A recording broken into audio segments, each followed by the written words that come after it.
Welcome to Sharkey Talks Wine. I have declared the month of November Tempranillo month. So we're going to start out Tempranillo month with talking about Tempranillo.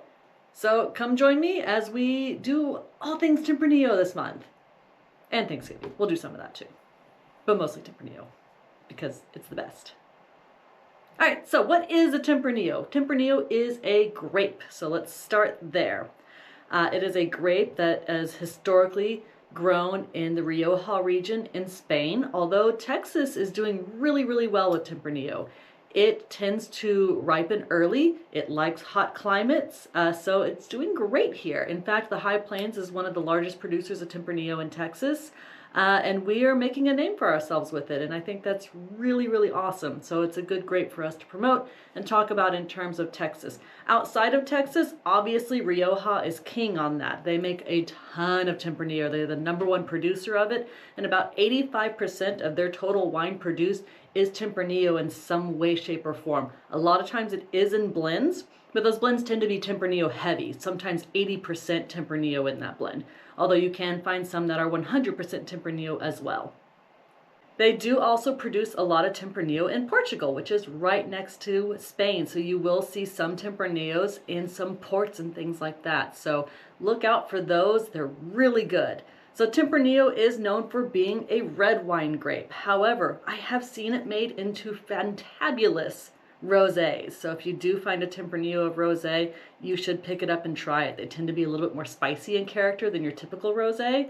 Then they do tend to have a little, I would say, a more intense color on them than what rosés you normally see on the grocery store shelf. So look for those. They're really good. Give them a try. Serve them cold. Tempranillo goes by a lot of different names. Tempranillo is just the most common one, but there is also Tinto. I'm gonna grab my camerawoman Marmar to help me with some of these pronunciations because again, these are Spanish and Portuguese pronunciations, and I'm not great at that.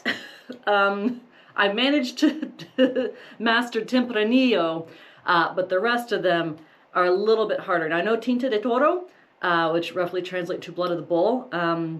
What else do we have? There's a lot of Tinto. Tinto Fino. Tinto Fino. Tinta del País. Tinta de País.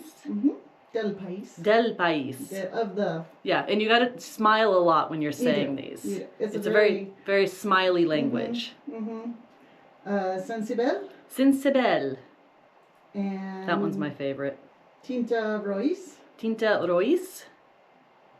And one from Catalonia that I can't pronounce. Which one was the Portuguese pronunciation? Tinta Rois. Yeah, Tinta Rois. Portugal. So you'll see that on the label of a lot of Portuguese wines, and that will indicate that it is Tempranillo. And the one from Catalonia is Ul de Lebre, which I don't know if I'm saying. Ul de Lebre or Ul de Llibre.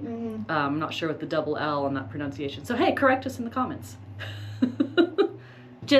Gently correct us in the comments. Thank you. If you're mean about it, I will delete it. It's not a threat, it's just a thing. So when we're talking Tempranillo, what is typical of it? So first off, it is generally a very ruby in color. It's not super dark the way a Petite Syrah or a Syrah is. It is more ruby in characteristic, although you do see a lot of them with a little bit of browning and a little bit of age on them.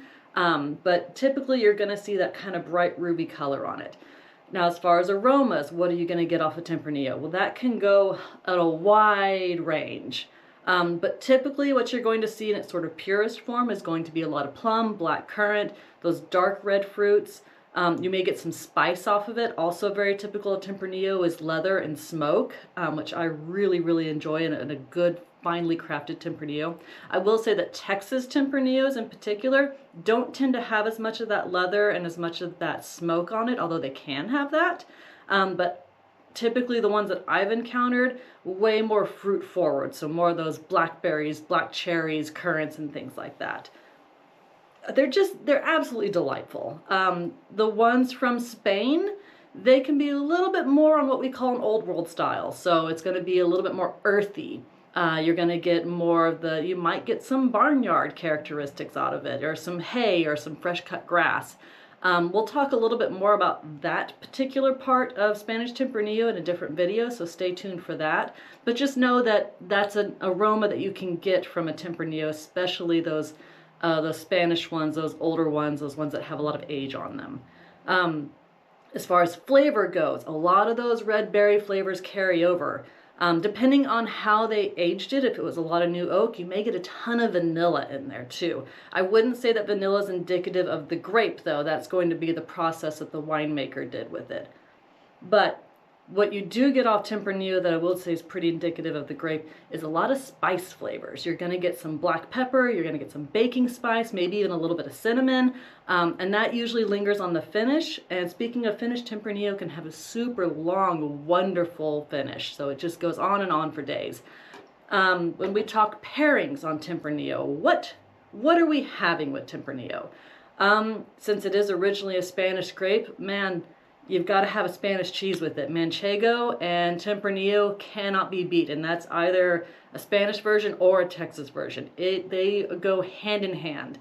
Any of your typical Spanish tapas, maybe not so much the shrimp and your fish and lighter stuff, your seafood, but definitely anything else. Again, you got to pair it with Spanish food. Paella, even though that's kind of historically seafood, but they do put sausage in it, and man, paella and Tempranillo, match made in heaven. Texas, let's go back to Texas because we're the next producer of it here. Barbecue. This is hands down your barbecue wine. This is brisket, this is ribs, this is wood-fired pizza. I mean, hopefully if you have a really good Texas Tempranillo, you're going to pull those smoky notes out of that wine whenever you have it with those smoky foods. So all the barbecue, give it to me all day, every day. I love Tempranillo. It's a fantastic grape from wherever it's coming from and whatever style it's being made in. Port from Portugal, Old World style from Spain, fresh and fruity from Texas. You will see it in Australia and California and all those places. Man, if you find a Tempranillo, pick it up. I promise it'll be worth it. Here is to Tempranillo month. Cheers! Clink.